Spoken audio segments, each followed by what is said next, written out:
sometimes the people that impose this narrative from the outside on the fundamentally illegible uprising in the streets are kind of on the same side as the people in the streets.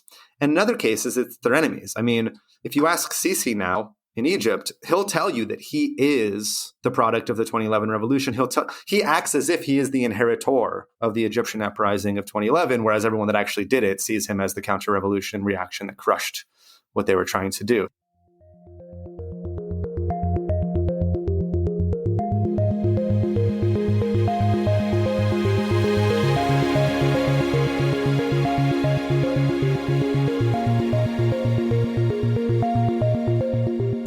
Hello and welcome to Tech Won't Save Us. I'm your host, Paris Marx, and I have some exciting news to share with you this week. Tech Won't Save Us is partnering with The Nation, the U.S. progressive magazine founded in 1865 that has a very long history of holding power to account.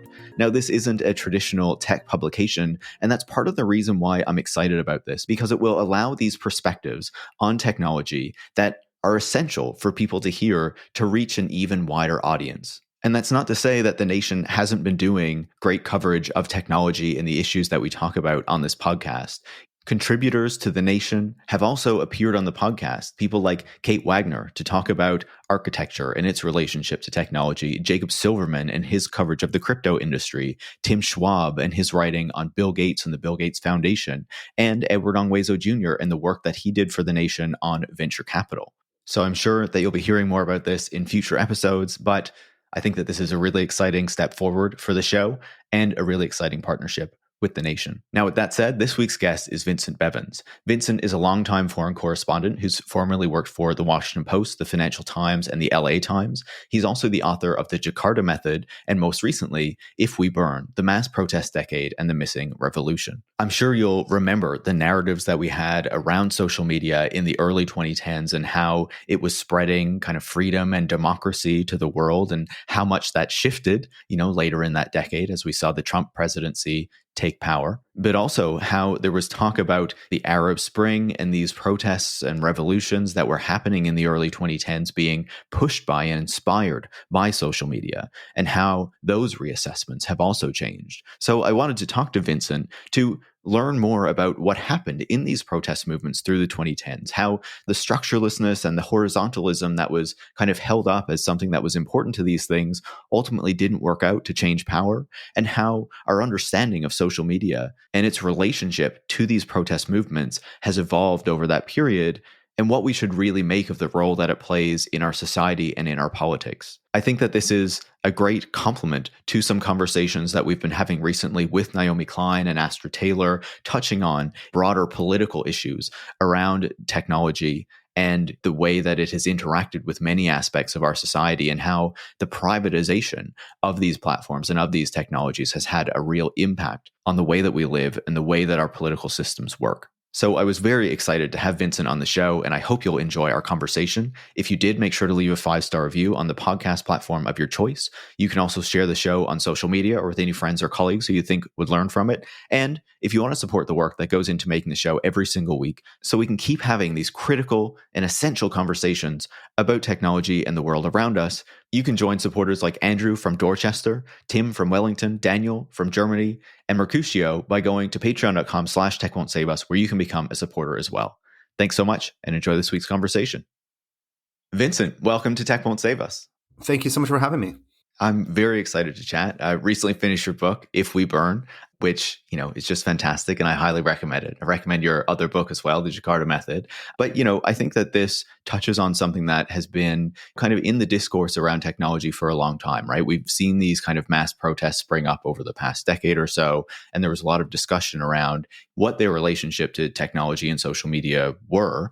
And so I want to dive into all that with you. But first, could you talk to us a bit about what this mass protest decade actually was? What kicked it off and what kept driving these outbursts of protest through the 2010s? Those are good questions because the answer varies, and often the fact that the answer varied was elided or ignored or misunderstood by media that wanted to attribute everything at the beginning of the decade to the heroism of the technology, and then at the end of the decade wanted to attribute everything to the problems of technology. But the 2010s are a decade in which, as far as we know, because these numbers are hard to put together, but as far as we know, more people took part in protests than any other point in human history. And what's strange about this decade is not that they didn't work out, because usually mass protest doesn't work out. Historically, protests are ignored. I protested the Iraq War in 2003. George Bush saw us protesting. He got the message and he just ignored it. What was strange about the 2010s is that a lot of these mass protests were initially successful. They put far more people on the streets than the organizers of these demonstrations had expected or planned for. But then things, as I trace in the book, not only didn't work out the way that they wanted, but often went the opposite direction of the desires of the streets, to the extent that those desires could ever be understood. So what caused this wave of mass protests? I think the answer is always going to be varied, and there's always going to be multiple causality when we talk about the phenomenon that I analyze, which is mass protests that get so big that they either overthrow existing governments or fundamentally destabilize existing governments. But I think that in many, many cases, social media is one of the things that gets you over the line. It's one of the things that makes it possible to scale up to such an extent that you meet that criterion, that you actually overthrow or destabilize an existing government. Can you talk a bit about the kind of relationship to mass media that these protests have? One of the things I found really interesting reading the book that never really occurred to me before was how, this kind of type of mass protest where everyone kind of goes out into the streets was not really, a way of demonstration necessarily, or something that you did to kind of show your power before that could actually be shown through mass media. So can you talk a bit about that kind of relationship? Yeah, absolutely. And so what I try to do with this book, which was the strategy that I employed for the first book as well, is to try to take the widest possible lens that is useful for analyzing these phenomena. I try to step as far back as possible to understand what is happening. And what becomes clear, at least to me, employing that method, is that, of course, social media is technology. Twitter is technological. Facebook is technological. But really, photography is technology, and it's a relatively new one for humanity. The epoch in which we're able to see images of things that aren't happening anymore is a tiny fraction of human political history. And mass media is also a technology. Newspapers themselves have a few hundred years, but that's still relatively new.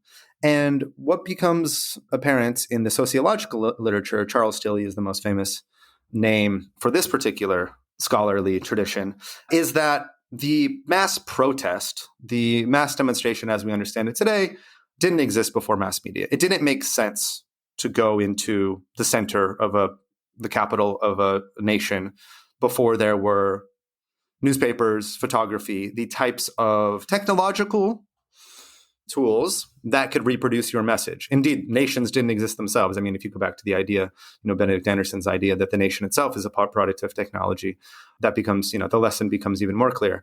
So the type of mass protest, the type of repertoire that we see as really natural, that became really hegemonic in the 2010s, starts to come together in the middle of the 20th century. And as I point out, a lot of the people that stumbled upon the effectiveness of this tactic weren't planning on it. And then they were sort of really shocked at how effective media reproduction could make this particular form of response to injustice. So I come down believing, or operating with the assumption, that protest is fundamentally a communicative action and is always mediated. It is always happening in dialogue or refracted through the mass media.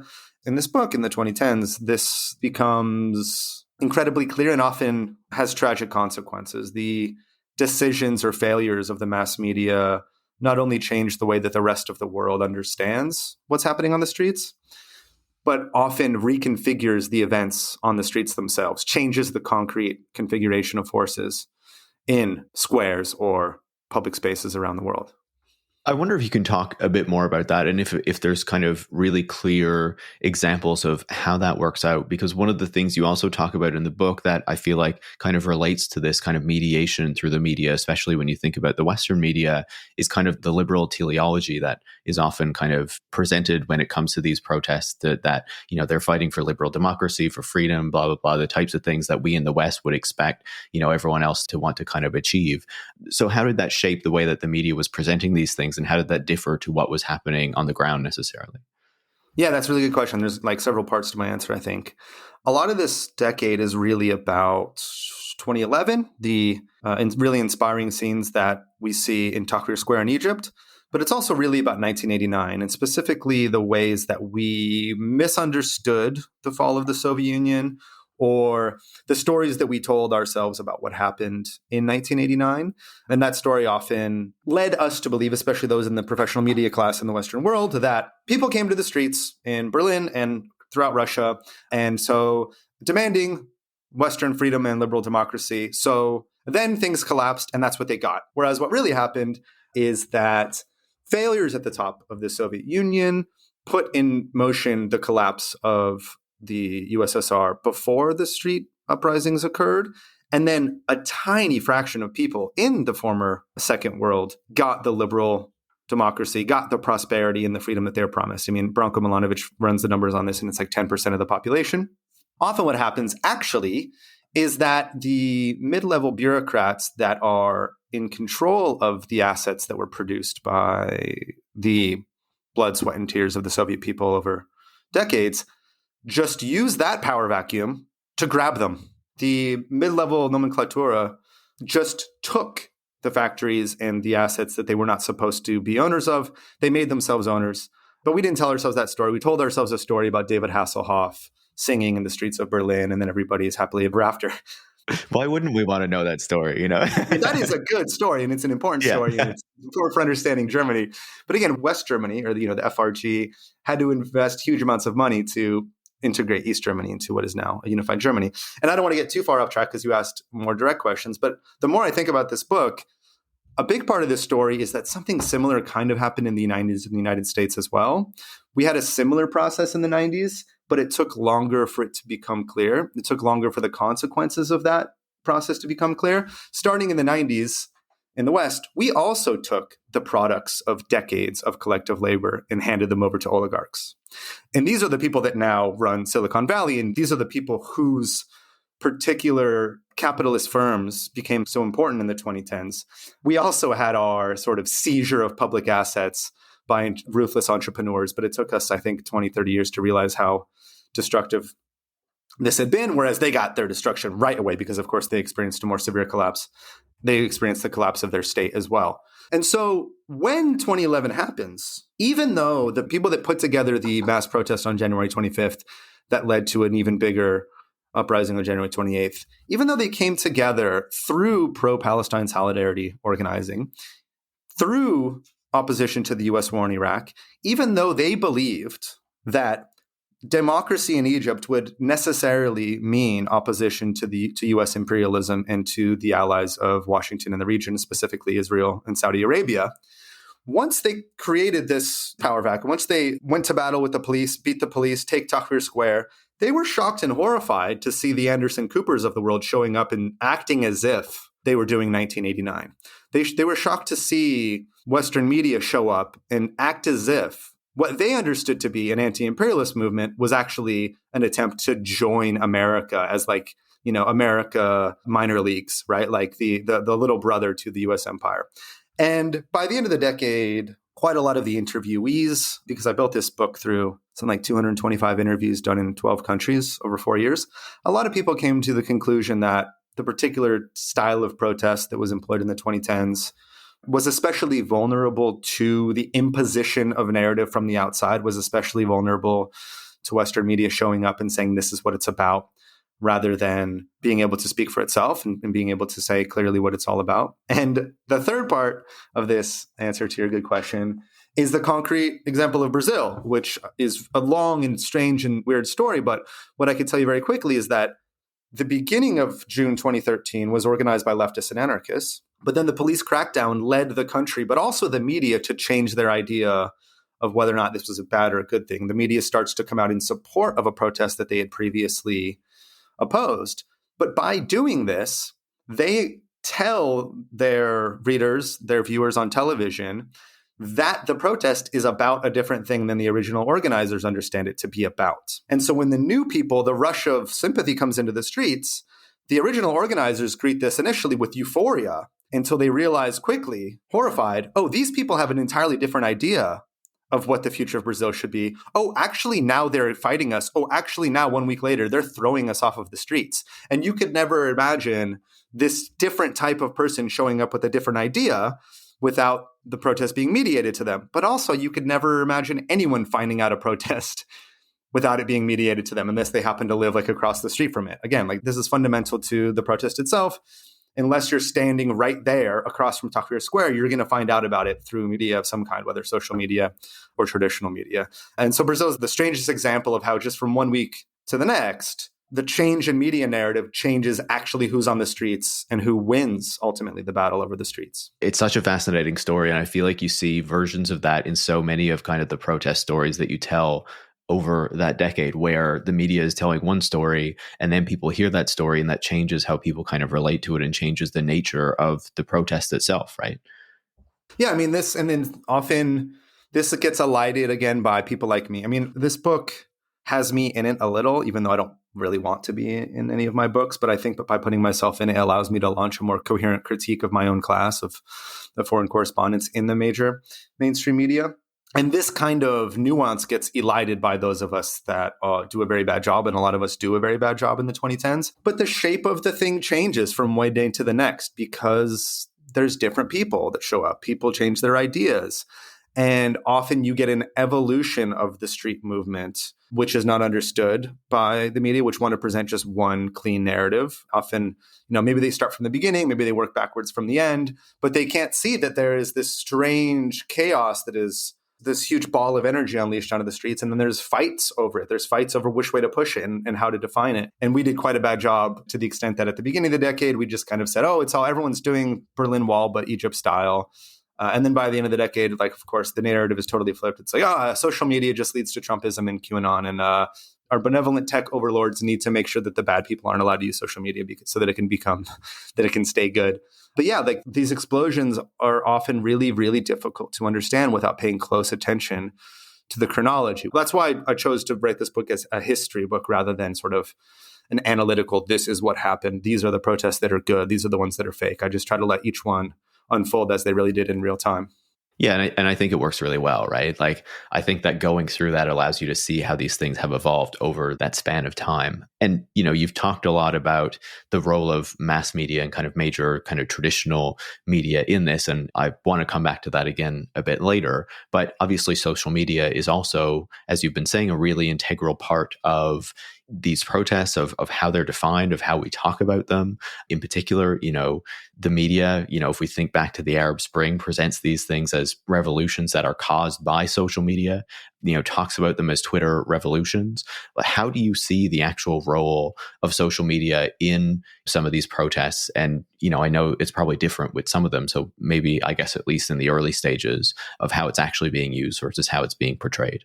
Yeah, I think that you can oversimplify here, and it still kind of works, to say that Western media in 2011 said, this is all about social media and that's a good thing.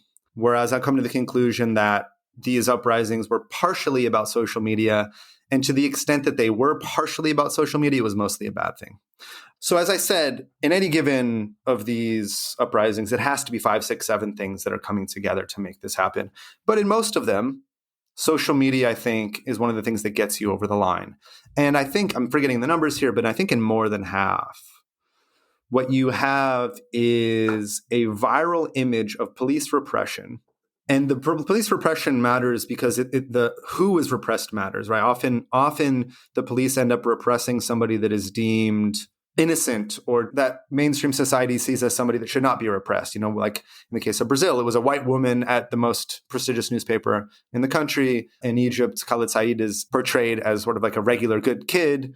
The image of something very shocking spurs people to the streets. Now, that part I don't think is negative, but I think that is new technologically because, as one of the interviewees points out at the end of the book, all cops in every state everywhere employ in the final instance brutality to enforce a given social order. That's their job. They're supposed to.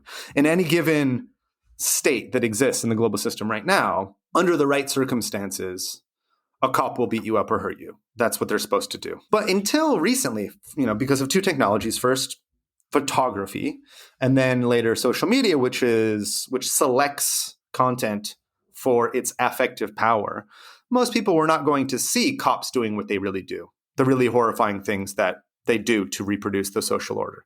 So that spurred people onto the streets. But what also social media did is it made it easy for mass protests to scale up quantitatively very, very quickly, which was very useful for putting pressure on existing elites and very useful for creating a destabilizing force. But often when that destabilizing force was successful, and often when there was an opportunity to take advantage of an opportunity generated by the numbers on the streets, the fact that the demonstrations often consisted of individuals that didn't know each other and had nothing in common other than the fact that they saw the same social media post made it very difficult for protests of this type to take advantage of the power vacuum.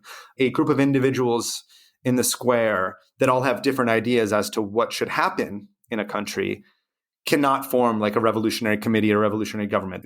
All of the people cannot immediately step into that power vacuum, especially if they disagree on what is supposed to be happening. And often in other cases, in less pronounced cases, you had situations where the government or existing elites were so terrified of the streets or were so convinced that they had a point that they wanted to concede something to the streets. They said, okay, fine, you win. What do you want?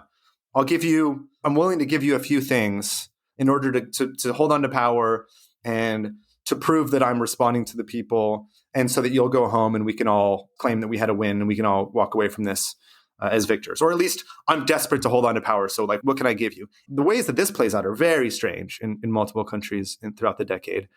The streets cannot even elaborate that set of demands because they've moved past the very small initial demand, the one that stopped being important a long time ago. And there's no way for this, what is concretely just a few million individuals with different ideas about what should be happening, to come up with a coherent answer as to what the government can give them. So the government either tries to come up with some kind of a plan, which is rejected, or they just come to the conclusion that, well, I could either just crush this or I could just wait them out because they're going to get tired and go home. And often they do get tired and go home if they don't convince sort of like security forces to defect, or if they can't stop capitalist reproduction or the accumulation of capital from proceeding. So that is something which was this weird double-edged sword where the scaling up happened in a way which was very powerful in the numbers generated, but made it less capable of taking advantage of the opportunities that those numbers generated. Yeah, and we'll talk a bit more about that kind of structure and that kind of form of organization. But one thing that kind of stood out to me in the book, and I believe this happened in a couple of the different cases that you talked about, was that, the street couldn't necessarily come to demands. So they were often placed on them. In one of the examples, you talk about someone who pretended to be anonymous and put on the mask and made a video and made these demands. And then they became like the demands of the movement. And you talked to him later and he was like, yeah, I just kind of made them up based on what people were saying. And like, I feel like you saw stuff like that in multiple cases, right? Yeah, I mean, 3 of the uprisings came up with 5 demands that were essentially crowdsourced, and crowdsourced in misleading ways. Some, in Gezi Park, there was maybe more of an association that kind of came up with what they were asking for, sort of, but there was no one they could send to negotiate with Erdogan. There was no one that could actually credibly say, if you give us this, the square will disperse and we can all go home as, the way that the civil rights movement would have done. The civil rights movement didn't disband after extracting concessions from the state. They went to build back stronger, but that was something that could not be done in Turkey. But then in the case of Brazil, as you point to, it was just a guy that made a video and he put on a mask from V for Vendetta, and his video went viral. And a lot of people that it was, quote unquote, anonymous that had put together these demands. And to some extent, people thought that Anonymous was playing a big role in this somehow. They weren't at all. And yeah, I tracked him down 6 months later and he's like, oh yeah, there's no, what do you mean anonymous? I just put the mask on. Anonymous is whoever says it's anonymous. That's the whole point. A Turkish sociologist at Berkeley who wrote a great book about not only Gezi, but the Arab Spring, he summarizes Marx here saying, in the 18th Brumaire, those that cannot represent themselves will be represented. And often what happens in the decade, when I'm now paraphrasing Marx, is that a movement that cannot speak for itself will be spoken for. Sometimes the people that impose this narrative from the outside on the fundamentally illegible uprising in the streets are kind of on the same side as the people in the streets. And in other cases, it's their enemies. I mean, if you ask Sisi now in Egypt, he'll tell you that he is the product of the 2011 revolution. He acts as if he is the inheritor of the Egyptian uprising of 2011, whereas everyone that actually did it sees him as the counter-revolution reaction that crushed what they were trying to do. This is something that does happen again and again. And often social media is where either de facto leaders are chosen for what are supposed to be leaderless movements, because the people that go viral end up being the ones that speak for the entire thing, even if they have nothing to do with the people who've done 10 years of organizing. In the case of Egypt, again, some people did 10 years of organizing in factories in the Nile Delta and among student activists in the capital. And then they were just shocked to see, like, oh, this person who doesn't even live here is going viral on social media. Now they're a leader of this thing doesn't have any leaders. Or in other cases, it's like the YouTube clip that the algorithm like shows to the most Brazilians that ends up leading like tens of thousands of people to go into the streets with a sign that says the 5 demands, where it's just one guy that, like, you know, was not especially politically sophisticated, if I can be polite, that had just made a video that YouTube showed to a lot of people. It's so interesting to hear you describe it. And I was going to ask you about that as well, right? Because this is one of the things, again, that stood out, because you have this essentially, you know, leaderless movement, as many of them kind of claim to be. But then, of course, you know, because they can't come to some agreement amongst themselves as to who should represent them, it's just, you know, whoever becomes viral, whoever has the most followers on social media, who then becomes the representative. And, you know, again, you talked about this in multiple cases, like in Hong Kong and other, you know, parts of the world where, you know, these people emerged from the movement who kind of took the microphone and claimed to be the representatives, but it wasn't at all clear that these people actually represented what was happening on the streets. They were just, you know, the kind of people who were picked out from social media or picked out by the traditional media to represent what this was supposed to be, right? Yeah, these things happen. I think this is a thing that I try not to treat social media as like a really distinct category. I think that because on every case that I analyze, social media interacts in a really important way with traditional media, right? Like, so like, yes, it is a Facebook group that calls for the January 25th uprising in Egypt, but it's also Al Jazeera that most people actually watch. And in Brazil, it is, people see on Twitter and Facebook the viral images of the police repression on June 13th, but it's also the center-right mainstream media owned by the Brazilian version of the oligarchical class that also gets regular people excited about or believing that this is a good thing. So there's this interaction where leaders are chosen. This is something that historically becomes clear in the second half of the 20th century. And I talk about it briefly in the book, but there's this great essay called The Tyranny of Structurelessness by Jo Freeman, who was a feminist activist in the 1970s in the United States. And what she says essentially is that if you insist that you have no leaders and you insist that you have no structure, leaders will appear somehow or another. The leaders that appear may not be the ones that the people would choose, and they will appear in a way that they do not have to answer to the group in any way, because since you pretend that aren't the leaders, there's no mechanism for saying you're doing a bad job as the leader and we can remove you. So what she says is that if you insist on structurelessness, some kind of structure will appear, and it's often the structure you wouldn't have chose and one that you can't change once it appears. So to go back to the idea of leaderlessness in the 2010s, in some cases, like in Brazil, the group that started the June 2013 uprising believed very deeply, and they will now say, some of them, dogmatically in horizontalism.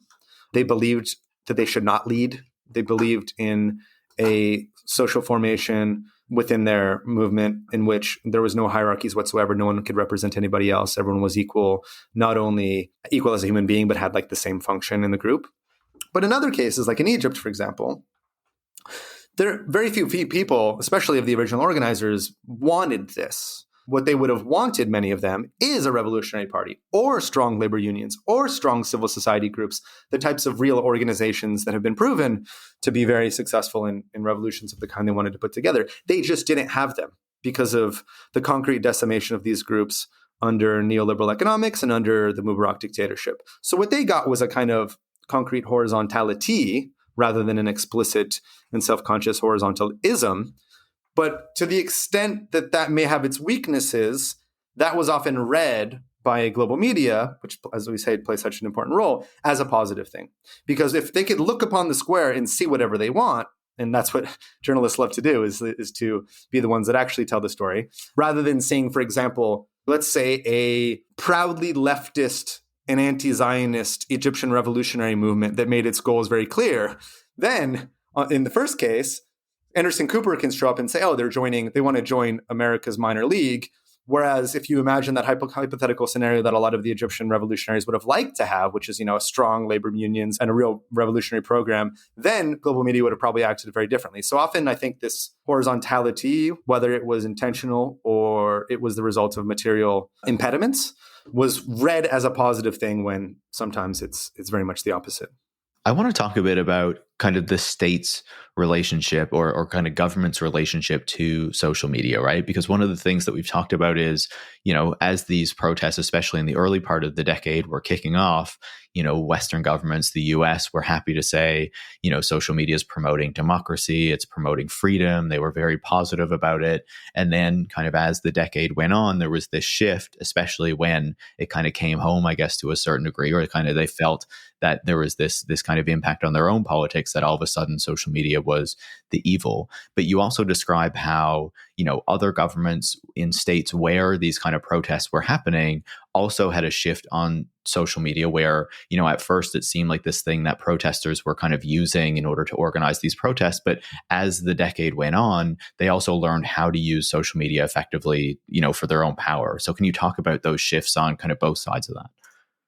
Yeah, this is something that Evgeny Morozov wrote about back in, I think, 2011 with the net delusion. He's like, you guys have a Walt Disney idea of autocracy. Like autocrats, like they're not just passively waiting to be overthrown. Like if a new technology comes out, they're going to be like, oh, well, how can I use this? They're not just going to wait for, the quote unquote progressive democratic forces of freedom to use it against them, right? And so this is what we saw throughout the 2010s. We saw not only every different kind of state finding ways to use these technological tools because, right, technologies, they can be used by anyone and they are developed by particular social forces.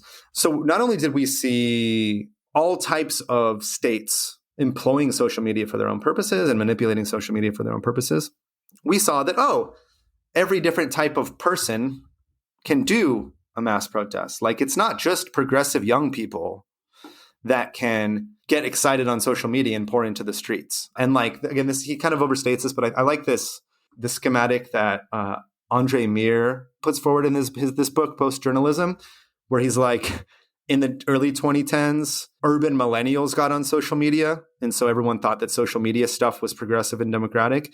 And then in the second half of the 2010s, boomers and reactionaries got on social media. And so people just read social media as having taken the exact opposite course of the early 2010s. But it was really just different people on there, different people doing the same thing.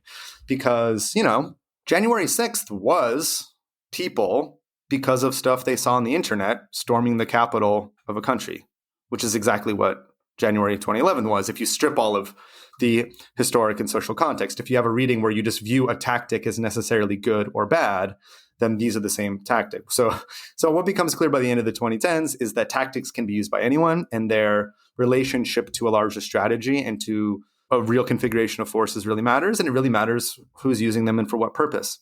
Something else that becomes clear at the end of the decade, which is related to the same phenomenon, is that we remembered that, for example, in Latin America, the 2019 coup in Bolivia was preceded by mass protests. Mass protests helped make this coup possible.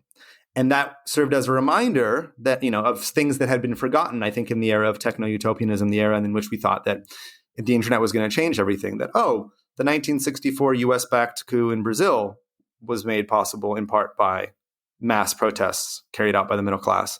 The 1973 coup in Chile, which installed the Pinochet dictatorship in the place of democratically elected President Salvador Allende, was preceded by mass middle-class protests. And, they were also backed by the CIA, but, this is a part of the story. So I think we realized by the end of the decade that tactics and tools, whether they be protests or social media, can be used by everyone, and it depends who's using them and for what purpose.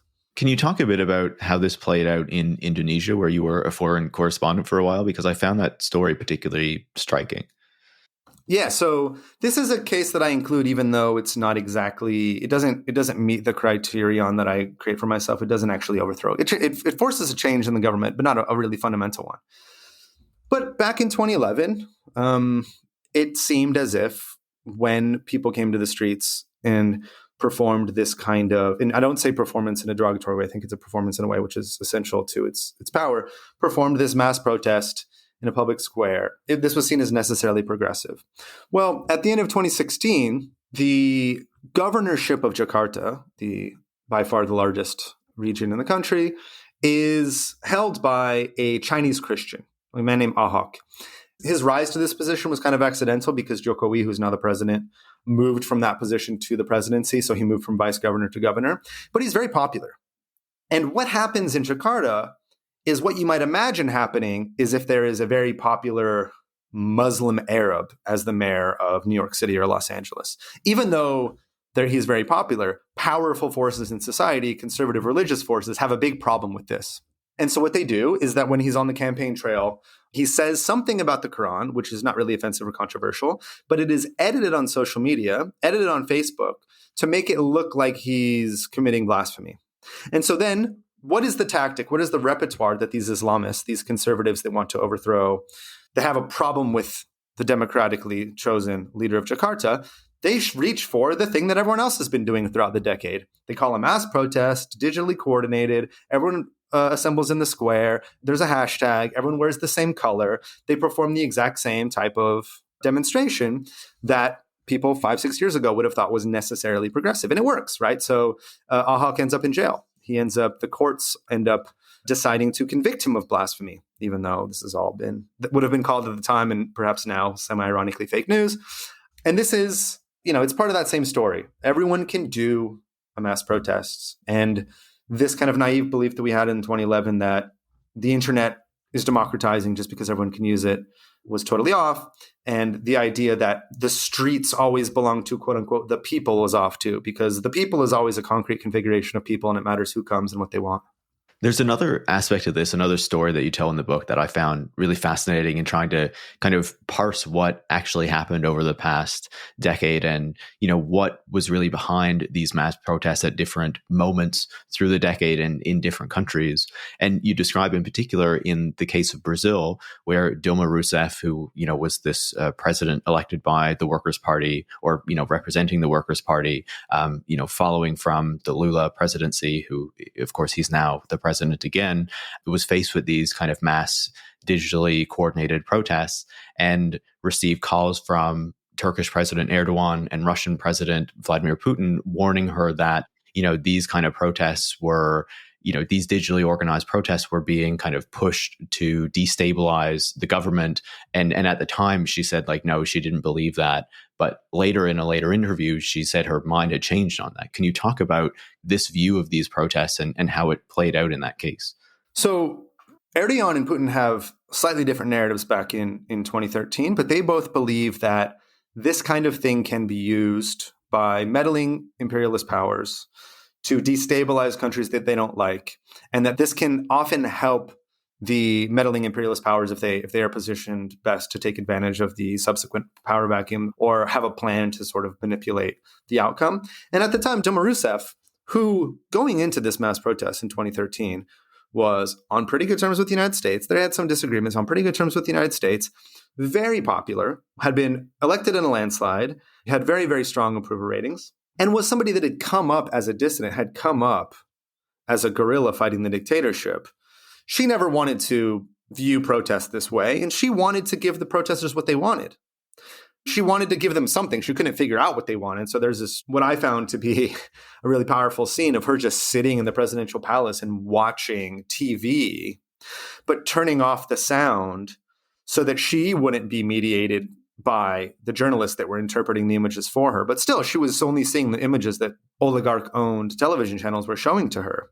So she was like, no, come on. The people want more. We've given them more consumer power. They want better social services. And this was an entirely coherent reading at the time. And it was more or less my reading at the time too, because I think probably because I'd been there since the very beginning. So I viewed them in terms of their relationship to the original group. But by 2017, 2018, she comes to the conclusion like, oh no, this was the beginning of I think she's referring to the literature about hybrid wars that was translated in Brazil by the MST, the Landless Workers Movement's publishing house, Expressão Popular. And so she doesn't come to the exact same conclusion, but she does believe that this was the beginning of a process that led to a coup, which is, she doesn't say exactly how she thinks this happens, whether or not there's some kind of manipulation of 2013 happening by someone from outside. But another version of that same statement is basically the same one that I hold, that in this strange ball of energy that was created in June 2013, it was right-wing forces that had been funded by the Atlas Network, that had been funded by groups in the United States that did quite a good job taking advantage of the opportunities. And they put together a protest movement, which ended up having a leadership role in the call for her impeachment in 2016, which I think could be called a parliamentary coup. But the ways in which, in my view now I'm speaking of the conclusions that I think arise by the end of my book, the ways in which these power vacuums can be taken advantage of varies by country, but they can be taken advantage of, I think, by imperialist powers. And this also varies by country. So in Libya in 2011, the imperialist counterattack is quite obvious. Like NATO uses legitimate demands about the Gaddafi government or uses legitimate complaints about the Gaddafi government as an excuse to launch a regime change operation, bomb the country, ultimately destroying it. In Bahrain, it's quite obvious how the imperialist counterattack comes. Saudi Arabia marches over the bridge and puts down the uprising against a monarchy which serves the interests of a minority. Whereas in Brazil, the ways in which this kind of thing turned out well for the enemies of the left and turned out well for US-backed or US-supported actors it happens slowly and it happens in a subtle way, right? So there is the Lava Jato campaign, which starts indirectly, very indirectly as a result of June 2013, but then gets a lot of support from media and then ultimately succeeds in its very corrupt anti-corruption campaign while secretly in collaboration with the FBI and the Justice Department the entire time. And so what I think becomes clear to many of the interviewees in my book is that this particular type of explosion is something that, again, can be taken advantage of if you are organized and ready to take advantage of it. But if you are not, it may be someone else that takes advantage of that. And depending on your place in the global system, it might be a really powerful neighbor, or it might be the hegemon, the most powerful country in the global system, which is the United States. Yeah, it's really fascinating. And it really kind of diverges from the narrative that we've had, or, kind of, I think the dominant narrative that many people have long accepted around, these protests, around the way that social media kind of works in fueling them or kind of, helping them grow. And the idea that, there are kind of state forces intervening in that or potentially using them for their own benefit or for their own gain, I feel like has largely been excluded from that conversation. Yeah, I mean, depending on where we're talking about. So what I see is that the reality of the imperialist global system sometimes becomes clear later in the story, often to the shock and surprise of the people on the streets, or sometimes it shapes the initial movement itself, right? So often the role of sort of Western-funded NGOs matters at the very beginning because they're not, even if there's not that many of them, they are really good at using the internet. They're really good at getting their message out, and they know how to put on a good protest. And then after the explosion comes, many different types of people rush into the square. But that's how sometimes international forces can matter at the beginning. And then there's the ways in which I just described that there can be the imperialist counterattack or a counter-revolution that comes at the end. Or there's ways, I think, which will become only clear after declassification and, better and more rigorous histories are written of this decade down the road, the ways in which there's probably manipulation of the actual internet during the thing, which is not something that I have so much data on just because I'm so close to what's happening. And I base the book primarily on interviews. But yeah, I mean, this is something historically that happens. I mean, even the most successful revolutions in history withstand a counter-revolutionary attack, right? Even the ones that are the most classic reference points have a counter-revolutionary attack. And then again, going back to 1989, if you look what really happened, you look at who rushed into the vacuum, who took advantage of the power vacuum to seize what was up for grabs. Now, again, in the case of East Germany, it was West Germany, which, a lot of people in East Germany have complaints about the way that they were integrated, but at least they were integrated into a very rich Western state. And that was done because it was West Germany that rushed into the power vacuum. Whereas if you look at much of the rest of the post-Soviet world, it's mid-level bureaucrats that just take the assets and become oligarchs, and then they have neither democracy nor economic power.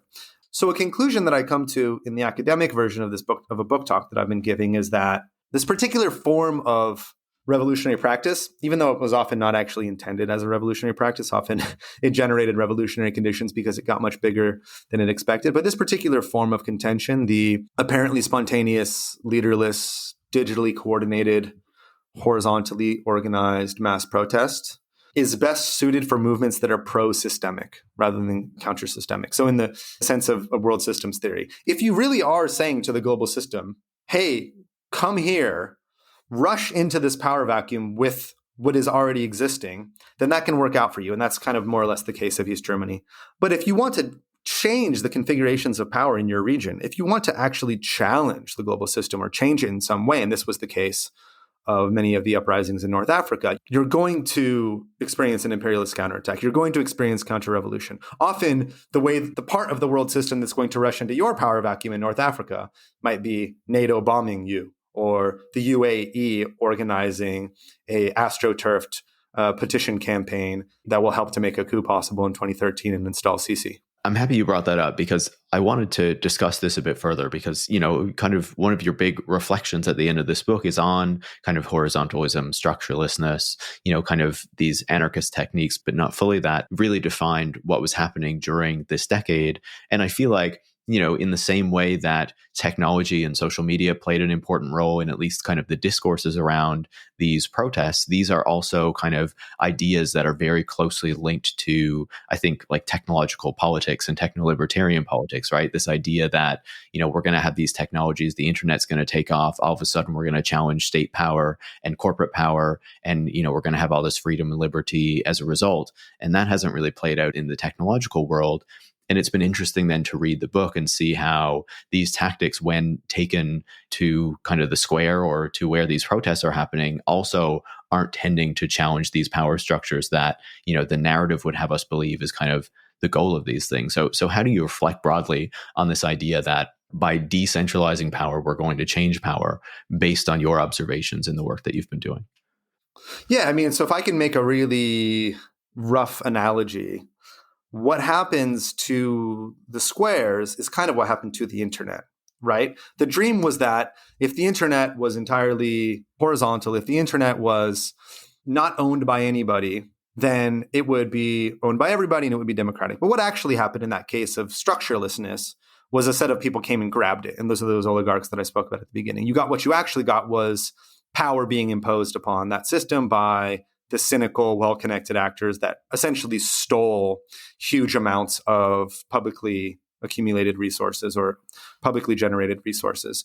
And what you got in the square is this kind of, again, the tyranny of structurelessness, where when there wasn't supposed to be any leader, the people that were willing to just do it against the will of many other people often ended up achieving leadership in a way which was entirely democratic and would never have been chosen by the people if there was an actual mechanism for choosing them. And so, yeah, like as I say in the book, there's an elective affinity, I think, between a certain set of ideas and a certain types of protest practices that were made possible in the 2010s. Because not that many people, if you think about it, like how many people actually were the type of anti-authoritarian leftists that knew about and understood and espoused horizontalism. It was some people. It was people that had some ideological importance, that had some connection to media or academic power, perhaps. But it wasn't that many people around the world that actually really believed this. But then what you had that was made possible was something that seemed to gel with their pre-existing beliefs.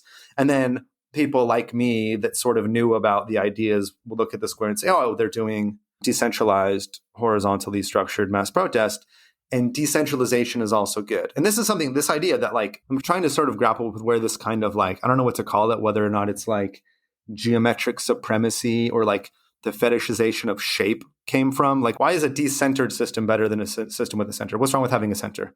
Like, you can imagine many, many centralized systems that are authoritarian, of course. Historically, this is perhaps easy to understand, but you can imagine decentralization meaning domination by oligarchs very quickly, right? I mean, a country that got concrete decentralization in the mass protest decade was Libya. And what did that actually mean? It didn't mean libertarian communism. It meant warlords and competing in civil war, right? It meant local elites grabbing power and then fighting each other over national power. The same sort of question I have can be applied to automatic a priori privileging of anything that appears horizontal. Of course, you can think of vertically integrated systems or vertically structured systems, hierarchically organized systems and states, which are profoundly authoritarian and profoundly destructive. But you can also think of horizontal configurations of power. You can also think of horizontal structures, which are no more democratic or more liberatory. It really just depends on the context and what you're actually doing. And this is something that I see coming up again. I think this like this has not died, I think, in like I'm from California, and like the techno-futurist, techno-libertarian idea that like, oh, if you just like decentralize maximally, well, that means democracy. Well, no, democracy is something you have to build, and you have to constantly test and retest and be vigilant about preserving. You don't just get it automatically because things don't have a center. I've come away from this decade at least with like a deep suspicion of anyone that likes certain shapes better than other shapes, because it's not about the shape. It's about the relationships between people and structures of power. I wonder if you think that is shifting at all. Like, obviously, I don't have the kind of broad global perspective that you have on how these things are playing out, but just looking at kind of North America or the United States, the early 2010s was the Occupy movement and this kind of, horizontalism, structurelessness, this kind of idea of this is how we do politics. And I feel like through the later part of the decade, there was the Bernie campaign and kind of, the movement around that. More recently, kind of the increased energy into the union movement and seeing what kind of the UAW is doing lately. Do you feel like this has shifted, I don't know, just in the United States, but do you see broader shifts and kind of rethinking of what happened in that moment? Yeah, so that broad sketch that you just offered of shifts that happen as a response to real failures and real processes of learning is one more or less that I saw around the world. In the case of my book, I look at 10 to 13 cases, depending on how you count them, and none of them are in the United States. And so all of my interviews were with people that either lived through or responded to or had to govern during those mass uprisings.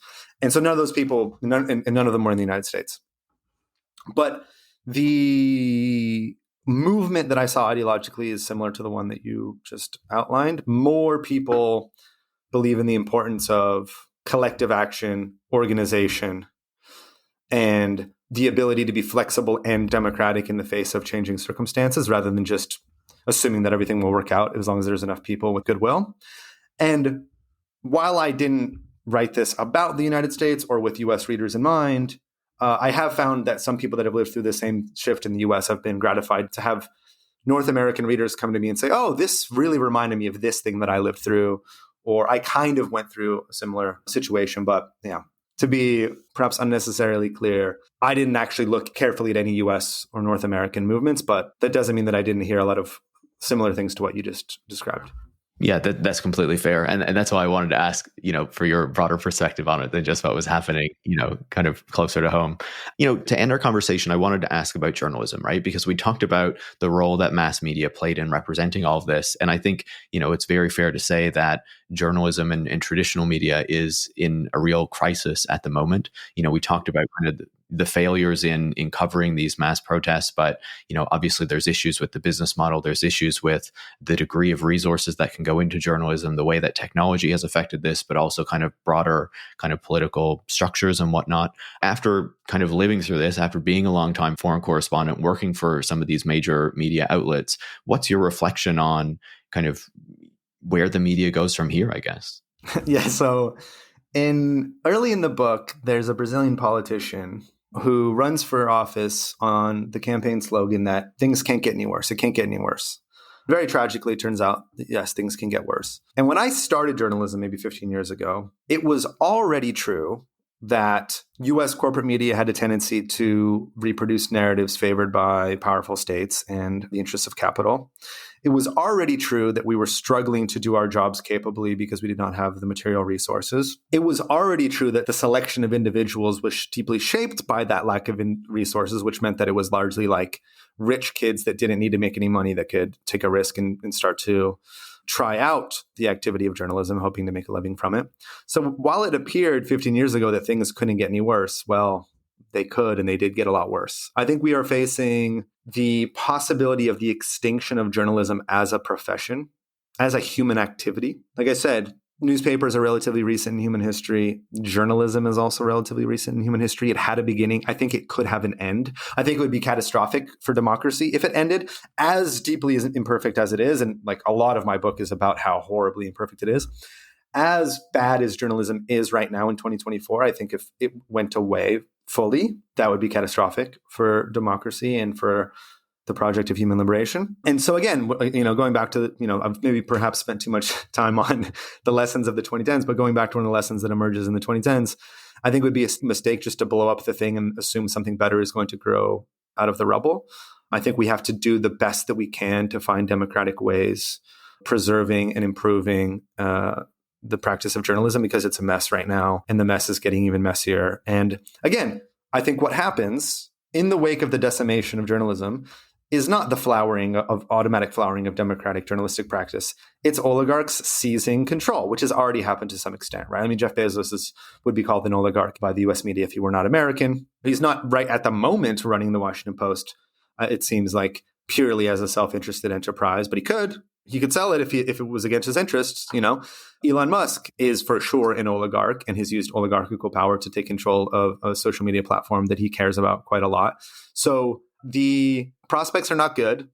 My outlook is pessimistic, but it's precisely for that reason that we have to get involved in finding solutions and coming up with democratic approaches to preserving and improving journalism, rather than just like gleefully dancing on the rubble, because that might be really fun for all of the people that like my class of people has harmed in the last few hundred years. And we have been harmful in many occasions.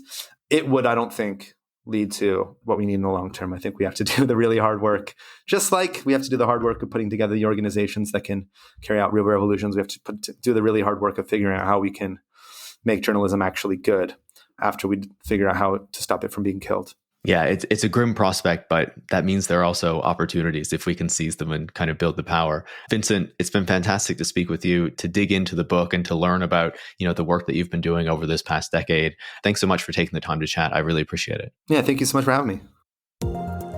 Vincent Bevins is a longtime foreign correspondent and the author of If We Burn, The Mass Protest Decade and the Missing Revolution.